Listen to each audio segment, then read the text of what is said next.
Dr. Coyle, what can we say about her? Other than she's really good. Really creative, really good. She's just, you're gonna see some weird stuff if you've never watched ARMS before. Oh yeah, you're going to be seeing a third arm pop out if she gets a good charge going. Just the fact that this is a character that doesn't jump, she's in fact just constantly floating. Yeah, always floating. She can just change which height she's at, making her a bit of a hard target to pin down. That and the fact that she gets the cloak if she holds her shield long enough also makes her a tough character to mix up in a disadvantaged position, because she also will do that after a hard knockdown, where you have to just guess which way she's going to roll and punish that instead. But it looks like so far Twinedfive0 is doing a good job of it, finding himself with a slight lead. But it is Astronina0 that gets the rush first. And the rush doesn't do much except to deal a lot of damage to the arms, which could be permanent sometimes. But meanwhile, Twinedfive0 also just going to be eating a bunch of shield with his own rush usage. Both players actually pretty close in terms of their neutral exchanges. It is Twinedfive who is getting a slight lead, and he's running away with it too, just backing off into these corners, not wanting to extend too much and risk throwing away this lead he's got. Parabola is really good against Biffler, but the obvious counter to that is, oh, this is going to break. Oh, I like Twinedfive's movement though. He almost got away from that rush entirely, but he get caught at the very end. Good aim by Astronina0. Funchuck and Burchuck are really good at that tracking. And it's something that a lot of Dr. Coyles and a lot of Funchuck users in general like to use. And Funchuck in general was just really good along with Burchuck, because they basically are one of the best boxing arms in the game. They can outbox literally anything. Yeah, we're seeing a lot of that coming out from Astronina0, but the problem is he doesn't need blocks right now. He needs damage output, because that whole time Twinedfive0 was sitting on a very healthy life lead, and he was just allowing these trades to happen constantly. Because like, I'm not going to take damage for it. I'm just wasting your time. You got to put more on the line to get more damage on the board here. But now he's going in. He's trying to find it. But, Twin is just finding that little opening right there. Getting a solid 315 damage for it, too. And then immediately backing up afterwards. And the great thing about that damage is he ended up beating Astro's own rush in the process, too. Putting him in a fantastic situation. And Twinedfive0 just, once again, content to let these sort of trades happen. Because right now, both arms falling back down to the ground, it's not putting him in a life deficit. Twin is just blocking all these punches, not with two arms, but with one. Yeah, it's just all that Funchuck, putting in that real hard work. It has such more end lag, but it's just coming in that little spinning animation when it just comes out.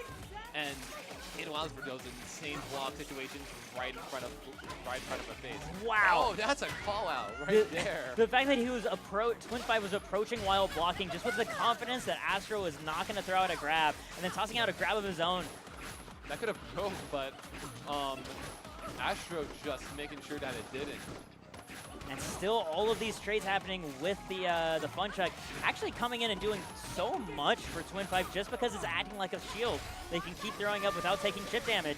And like, he doesn't take chip damage and he builds up rush every single time he blocks an arm with it. That's keeping him even on the rush economy too.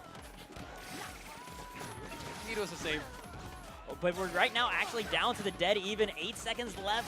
A slight lead now only for Twinedfive0. Astronina0 finding himself that win right there. As you can see, the Chuck family is really good. Yeah, the Chuck family is looking pretty hot. So he's going double Parabola now. This is interesting. I think he's looking for, there's a speed difference, right, in Parabola in terms of being able to cover the mid-range distance really fast. So I think by leveraging that, he's hoping to sneak by this Funchuck more consistently. And also get sneaky moments like that. Yeah. And just like that, he finds himself the rush, just going to be doing a whole bunch of block damage. Gives enough of an opening for Twinedfive0 to whiff.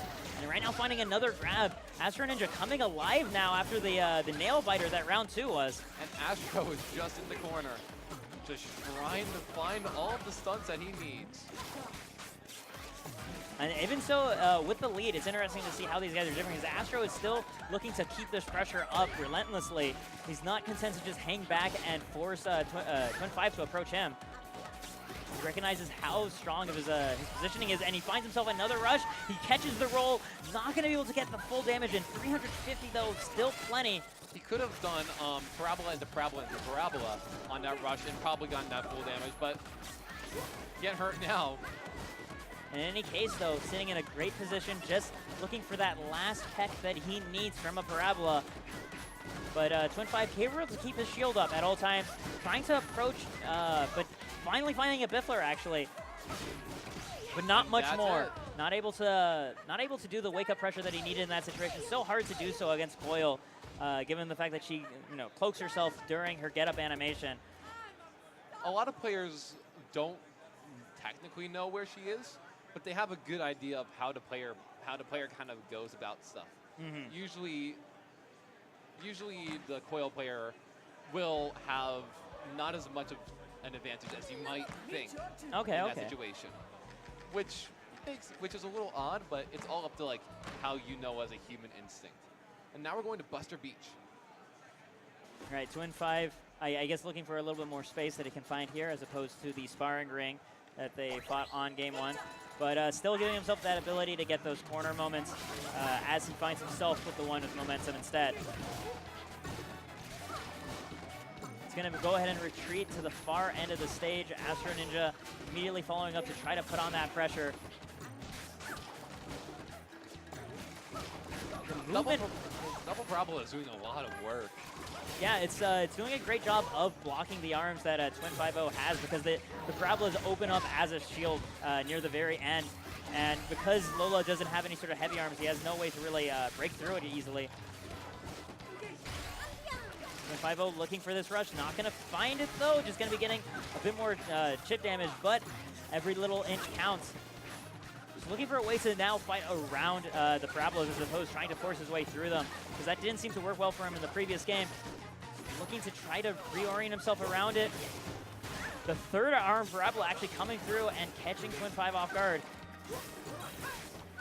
Astro is just playing very defensive, and I'm just on the edge of my seat because I know that any mistake that he makes is going to hurt him. The Parabola is not good in the corner. Oh, still not able to get the right juking that he needs, but Twinedfive once again tossing out another rush. It still gets nothing but shield, but again, he's the one rocking the life lead right now, and he actually takes out an arm. I was just thinking, the arms are so weak, the break was 100% going to happen. Oh, an overextension going to deal a ton of damage, and now Astronina0 with the lead immediately just backs off to the full distance, tossing out the Parabolas, keeping himself safe. That little stun there, just the Parabola coming out just like that, just is able to lock up that match so easily. The amount of difference that one opening made for Astronina0, like you said, it's so tense because they need to stay so on point on their defense, otherwise they will be blown apart by the other player's offense. It's just the thing with these two characters right now is that they just can't mess up. It is Twinedfive0 who has rush once again. He waits for the dash, isn't able to catch the end of it though. Now it's Astro with his own rush ready to go. He activates it immediately and calls out the direction of the dash, catching Twinedfive0 and a bunch of damage and still getting a grab on the wake up. Very serious situation. Twinedfive0 with the clean air movement though that Lola Pop has because of the inflation, allowing her to fast fall. And it's now Astro's game to lose. Yeah. He just doesn't have to mess up and he wins. He's putting up a solid repeated wall of these Parabolas. We're seeing Twinedfive0 trying to find a way to just juke around them because he can't punch his way through them. Finds the beginning of something, gets around the Parabolas, but not able to connect the rush, and that lets Astro put up his shield just in time. But that break, that little break right there, does cause for some free damage that can be used. He can't get another hit off of that. We're not going to be able to find that grab either. Twinedfive0 just keeping his shield up, just trying to close this gap. Only a pixel of health left to give. Astronina0 with a comfortable 200 lead, and that Parabola fire with the 2 and the extra third arm gonna do the trick. Too much at once. Astronina0 taking the set 2-0 over Twinedfive0. The 2 hugging at the end, yeah. That was definitely a fight worth watching. That was, I mean, such tight defensive play required by both players every step of the way. Because at one point I'm like, okay, but like, what's going to happen if one of their walls falls apart, and then immediately like 500 damage is what happened. Yeah. So like they